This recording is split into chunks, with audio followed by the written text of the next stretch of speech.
Acclaimed director Lav Diaz does it again at the film festival. His latest film, Magellan, which he spent 8 years making, received a 5-minute standing ovation. It is the only Filipino entry screened in the festival's ongoing 78th edition.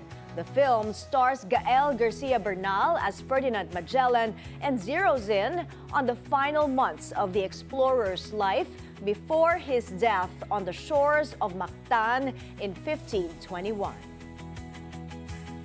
Gusto kong maging balanse yung pagtingin sa kwentong Magellan kasi lagi na lang nasa tinatawag na dominant eye ng mga Europeo o ng mga puting nilalang yung kwentong ito. Sa pelikulang ginawa namin, binalansin namin na may representasyon yung kamalayang Malay o Pilipino nung panahon na yon.